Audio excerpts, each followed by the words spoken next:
मेरा भारत महान, ये लाइनें आप बचपन से सुनते आ रहे होंगे, लेकिन क्या कभी आपने ये सोचा है कि मेरा भारत महान क्यों है?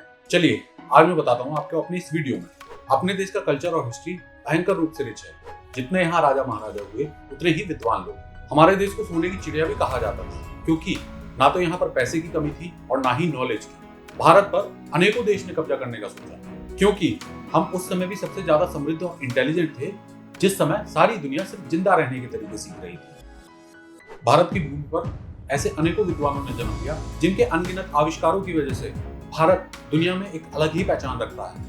आर्यभट्ट, जिन्होंने दुनिया को जीरो का तोहफा दिया। परमाणु बम के जनक कहे जाने वाले साइंटिस्ट जे रॉबर्ट ओपेनहाइमर ने गीता और महाभारत का गहन अध्ययन किया, जिसमें उन्होंने महाभारत में इस्तेमाल हुए ब्रह्मास्त्र पर शोध किया और अपने शोध का नाम रखा त्रिदेव, और जिसके बाद 1945 में उन्होंने अपना पहला परमाणु परीक्षण किया।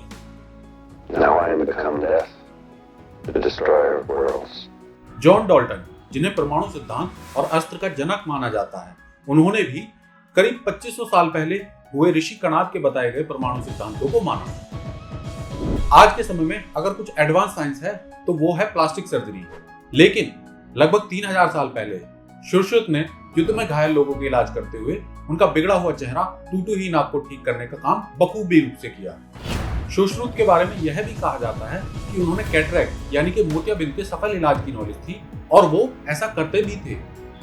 सुश्रुत से पहले धनवंतरी हुए, जिन्हें मेडिकल साइंस और मेडिसिन की भरपूर जानकारी थी। बटन का इन्वेंशन भी भारत में ही हुआ, जिसका प्रमाण आप सिंधु घाटी सभ्यता से ले सकते हैं। भारत में लगभग 1500 से भी ज्यादा लैंग्वेज बोली जाती है। विश्व की सबसे पुरानी यूनिवर्सिटीज में से एक नालंदा यूनिवर्सिटी, जो कि भारत में थी, उसकी लाइब्रेरी को जब विदेशी आक्रमणकारियों द्वारा जलाया गया तो वो लगभग 2 से 3 महीने तक जलती रही। इंडस वैली सिविलाइजेशन से हमें ऐसे अनेकों प्रमाण मिलते हैं, जिनसे ये पता चलता है कि हम उस वक्त भी कितने ज्यादा एडवांस थे। सिंधु घाटी में बसी कॉलोनियों में सड़कें साफ सुथरी और एक बढ़िया ड्रेनेज सिस्टम था।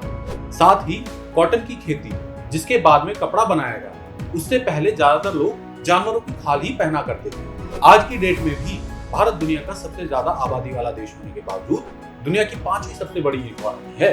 चीन के बाद दूसरी सबसे बड़ी सेना भी भारत में ही है। उत्पादन की बात करें तो दूध, बाजरा, जूट, अदरक, केले, कैस्टर ऑयल सीड्स, आम, पपीते, कॉटन सीड्स, लेमन, प्याज, दाल आदि में विश्व में नंबर 1 का उत्पादक भारत ही है। अगर हाल फिलहाल की बात की जाए तो टेक्नोलॉजी, पॉलिटिक्स, स्पोर्ट्स और ऐसे ही अनेकों फील्ड्स में we Indians are outstanding.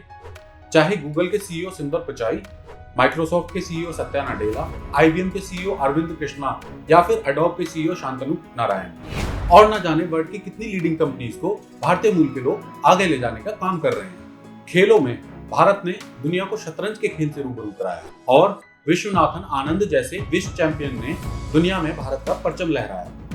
Badminton, पोलो जैसे खेलों का इन्वेंशन भी भारत की ही देन है। क्रिकेट में विश्व के महानतम बल्लेबाज सचिन तेंदुलकर से लेकर विराट कोहली, और फुटबॉल में सुनील छेत्री, बैडमिंटन में सानिया नेहवाल और पीवी सिंधु ने दुनिया में भारत को सबसे पहले पायदान पर खड़ा किया। म्यूजिक जगत की बात करें तो तानसेन और AR रहमान दोनों ने ही अपना लोहा पूरे विश्व में मनवाया है। इंडस्ट्रीज की बात करें तो टाटा, विप्रो, रिलायंस, इंफोसिस जैसी कंपनियों ने पूरे विश्व में भारत का नाम रोशन किया है। तो दोस्तों, हुआ ना मेरा भारत महान। मुझे और मेरी टीम को हमारे भारतीय होने पर गर्व है। जय हिंद, जय भारत, धन्यवाद।